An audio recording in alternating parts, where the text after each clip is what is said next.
Alors, je suis Camille Fallet, je suis photographe. Ça fait 15 ans que j'ai une pratique régulière de la photographie. Et voilà. Moi, j'essaye de trouver comment restituer le regard tout un chacun.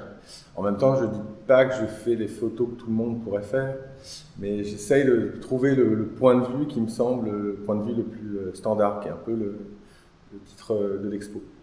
Alors en même temps, c'est compliqué parce que d'un côté, je ne suis pas dupe de toute l'histoire de la photographie, toute l'histoire de la représentation en général, et du coup, j'ai aussi des usages d'autres formes de photographie ou de représentation.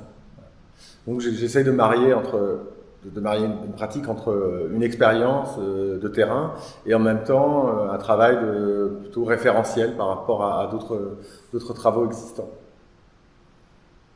Alors, la première salle, on l'a construit en essayant de trouver ce qui, chez moi, pouvait avoir généré le livre. Donc, il y a des images plus ou moins historiques, il y a des images qui se réfèrent à une partie plutôt autobiographique de ma vie, c'est-à-dire l'Aveyron. J'ai grandi dans le sud de l'Aveyron. Donc, du coup, il y a des signes de la modernité, mais aussi d'une modernité qui a tendance à plutôt s'effondrer ou à rouiller, on va dire. Donc, il y a aussi le thème de la ruine qui est importante. Il y a même des reconductions de point de vue de Walker Evans. Il y a une petite photo qui reprend la première image d'American Photographs en couleur. En fait, j'ai reconstitué la maquette du bâtiment que j'ai photographié dans le coin du jour pour avoir un studio assez grand. Et puis la deuxième salle, elle s'intéresse plutôt à ce qui naît de ce livre, c'est-à-dire plutôt une méthodologie, entre guillemets, ou une façon d'aborder le paysage.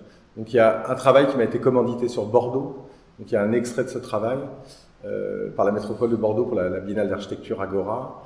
Et c'est un livre pareil, très dense, sur le périurbain, sur tout ce qui entoure Bordeaux et qui constitue la métropole. Il y a aussi pas mal de travail sur le mur. On en a choisi un pour l'affiche de l'exposition.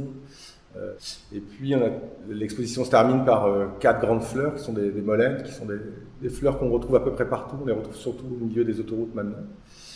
Donc la molène, c'est une plante bisannuelle elle va envahir des terrains inoccupés. Et c'est une plante qui a, pour moi, je trouve, plein de qualités.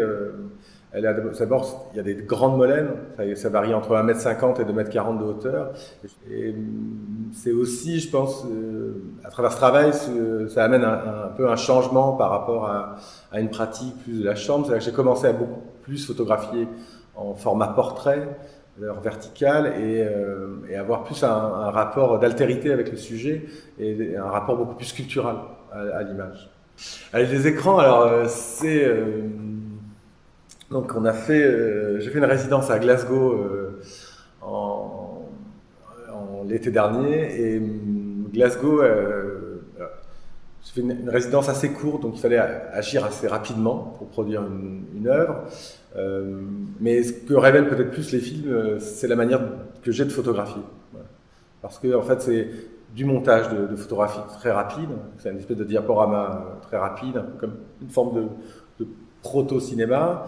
Et puis, le fait est que quand je trouve un sujet, je passe plus de temps à le photographier. Donc il y a une multiplication d'images, et donc on voit la manière que j'ai d'approcher un sujet.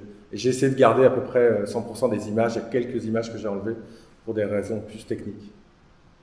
J'essaye pas d'idéaliser les choses, même si, par exemple, j'essaye pas d'avoir un cadre En même temps, j'essaye de rendre toujours de plus en plus, en tout cas, l'image la plus simple possible, c'est-à-dire le sujet au milieu, qui remplit le plus possible l'image pour avoir une image dense. Mais oui, il y a des choses qui interviennent et je ne viens pas nettoyer forcément l'image, que ce soit numériquement ou sur place, quoi. Mais peut-être que j'ai une affection pour la ruine, et d'ailleurs ça ne coupe pas avec même l'Aveyron, qui sont d'ailleurs des photos de ruine aussi. De mélancolie aussi. De mélancolie? Oui, je pense que je suis quelqu'un d'assez mélancolique, ouais. Oui, il y a même la manière dont je traite la chromie des images, parce que j'ai longtemps été tireur dans un labo, et la manière dont je traite l'image, ouais, je pense. J'essaye de réduire le spectre chromatique, de tuer un peu les couleurs, en même temps d'avoir des couleurs pleines, et de ne pas avoir des couleurs extrêmes, des verts ou J'essaie de garder une gamme chromatique assez réduite, oui, et je pense que ça, il y a un petit côté années 70 peut-être dans l'image.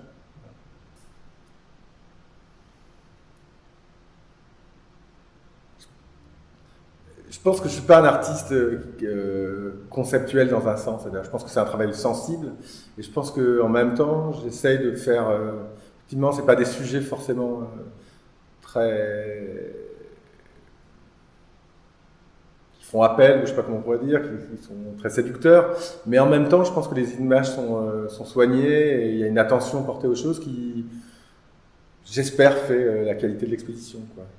Voilà. Je pense qu'on n'a pas besoin de culture, on n'a pas besoin de connaître Walker Evans pour voir la reconduction d'un point de vue de Walker Evans, par exemple.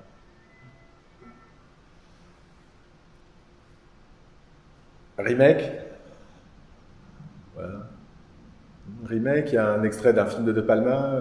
J'aime beaucoup De Palma et Brian De Palma et la manière dont il s'est emparé d'Alfred Hitchcock et la manière dont il le rejoue et il le tord, et ouais, ça me plaît bien. L'idée qu'il y a des choses qui nous précèdent, quoi. De pas être, de pas être, de pas faire semblant que ça n'existe pas ou de. Voilà. Ouais, j'emprunte beaucoup aux autres. J'assume. Je pense que c'est une bonne manière de faire.